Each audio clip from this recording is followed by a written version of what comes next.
ये जो एग्ज़ाम्स होते हैं, ये हमारे मन में डर पैदा करने के लिए नहीं, बल्कि हमारी योग्यताओं को और निखारने के लिए होते हैं।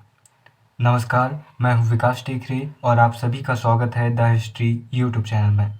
दोस्तों, अर्थशास्त्र का एक महत्वपूर्ण भाग है सांख्यिकी, और सांख्यिकी का ही एक महत्वपूर्ण भाग है बहुलक। आज हम बहुलक के विषय में बात करने जा रहे हैं। अगर आप बीए, बीएससी या फिर किसी भी कॉम्पिटिटिव एग्ज़ाम्स की तैयारी कर रहे हैं जहां सांख्यिकी में बहुलक को पूछा जाता है, तो आप सभी का इस वीडियो में हार्दिक स्वागत है। आपके वीडियो के अंत तक बने रहने की कामना करता हूं और बिना वक्त गवाए वीडियो की शुरुआत करता हूं।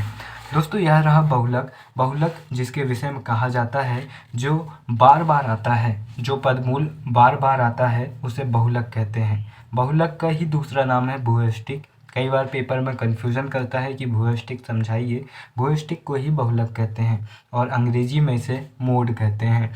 मोड शब्द फ्रेंच भाषा के शब्द ला मोड से बना है, जिसका अर्थ है फैशन या रिवाज। सांख्यिकी में भी इसका अर्थ उस पद मूल्य से होता है जो वितरण में सबसे अधिक बार आता है।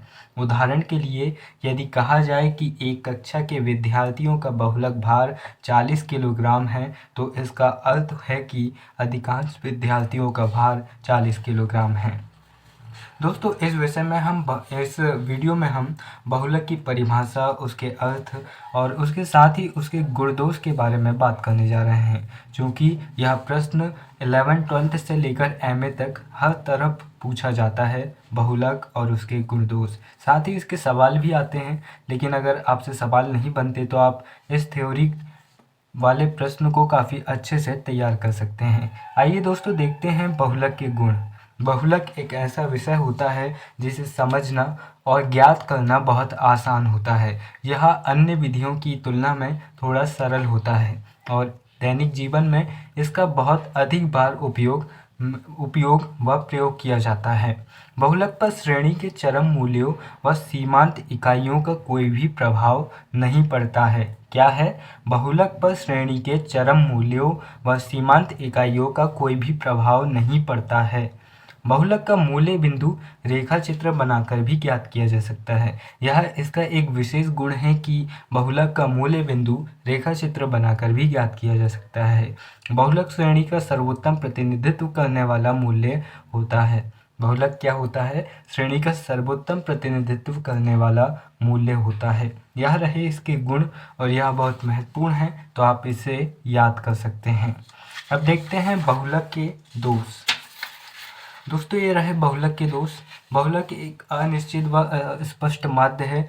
पदों की आवृत्तियां समान होने पर इसे ज्ञात करना कठिन हो जाता है। जैसे कि हमने उदाहरण में समझा था कि बहुलक 40 है, तो ज़्यादातर विद्यार्थियों का वजन 40 होगा।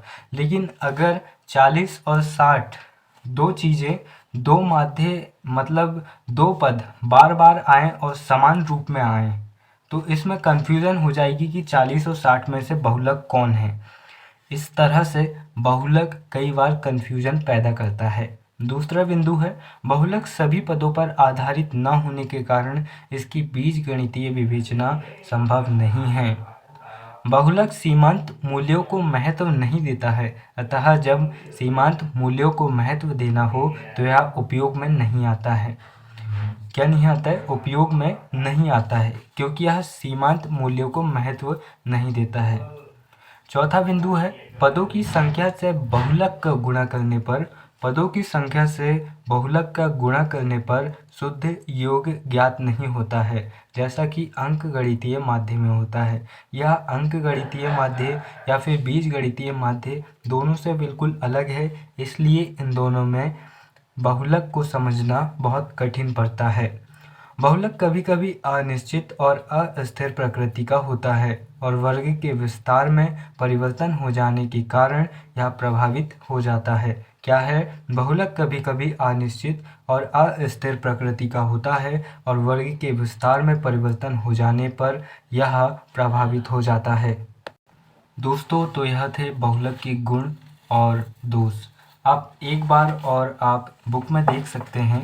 यह है बहुलक, अथवा भूयष्टिक। इसके जो सवाल हैं दरअसल इनमें सभी 2-3 भागों में बटे रहते हैं। जैसे व्यक्तिगत श्रेणी की बात करें, खंडित श्रेणी की बात करें तो इनमें इनके सूत्र भी बदल जाते हैं।